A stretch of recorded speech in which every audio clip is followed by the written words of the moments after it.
नमस्कार बच्चों, class 10th गद्य खंड में आज हम मन्नू भंडारी द्वारा लिखित आत्मकथा एक कहानी यह भी पाठ का सारांश पढ़ने जा रहे हैं। एक कहानी यह भी आत्मकथा में मन्नू भंडारी ने अपने व्यक्तित्व के निर्माण को प्रभावित करने वाले संदर्भों का उल्लेख किया है। वे जन्मी तो मध्य प्रदेश के भानपुरा में थीं, किंतु इनकी यादों का सिलसिला राजस्थान के अजमेर शहर से प्रारंभ होता है। वे ब्रह्मपुरी मोहल्ले के 2 मंजिला मकान में रहती थीं, जिसमें ऊपर की मंजिल पर पिताजी का साम्राज्य था। नीचे के हिस्से में माँ और बच्चे रहते थे। इससे पहले वे इंदौर में रहते थे, जहाँ उनके पिताजी की आर्थिक स्थिति थी तथा उनकी अच्छी प्रतिष्ठा भी थी। वे उनके खुशहाल के दिन थे।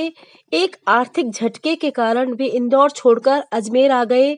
उन्होंने अपनी उम्मीदों से विषयवार अंग्रेजी हिंदी कोश तैयार किया।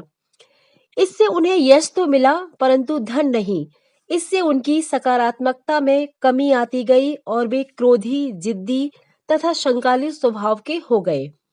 वे अपनी पत्नी पर अपना गुस्सा उतारने लगे। 5 भाई बहनों में छोटी लेखिका का रंग काला था तथा बड़ी बहन सुशीला गोरी थी। पिताजी लेखिका की तुलना बड़ी बहन से करके नीचा दिखाते थे। इसके कारण उनमें हीन भावना आ गई। इसी भावना ने उन्हें विशेष बनने के लिए प्रेरित किया। वे प्रसिद्ध लेखिका बन गईं, किंतु उस हीन भावना से छुटकारा नहीं मिला। बड़ी बहन सुशीला की शादी होने पर और 2 भाइयों के बाहर पढ़ने चले जाने पर पिता का ध्यान लेखिका की तरफ गया। उन्होंने उसे दुनिया की गतिविधि को जानने के लिए प्रेरित किया तथा रसोई आदि से दूर रहने को कहा। घर पर जब विभिन्न दलों के लोगों की बहस होती तो वे लेखिका को बुला लेते। इसने उनसे देश प्रेम की भावना को जन्म दिया।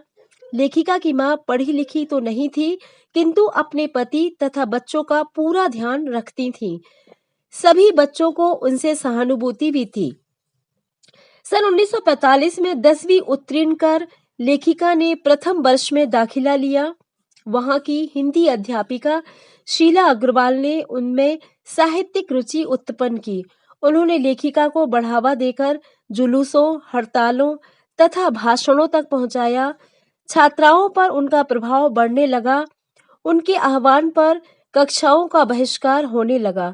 एक बार प्रिंसिपल ने पिता को स्कूल बुलाया और लेखिका की शिकायत की, किंतु पिता छात्राओं पर उनके प्रभाव को जानकर प्रसन्न हुए। पिताजी के मित्र चोपड़ा जी ने जब लेखिका के भाषण की प्रशंसा की तो वे स्वयं को गौरवान्वित अनुभव करने लगे। इंटर पास करने के बाद कॉलेज ने लेखिका तथा 2-3 और छात्राओं के प्रवेश पर रोक लगा दी।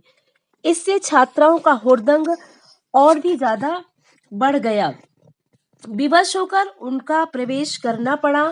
इस विवाद की खुशी भारत की आजादी की खुशी में समाकर रह गई। आशा करती हूँ आपको पाठ का सारांश समझ में आ गया होगा। अगर आपको मेरा यह वीडियो पसंद आया है तो इसे शेयर करें, लाइक करें और मेरे चैनल को सब्सक्राइब करें।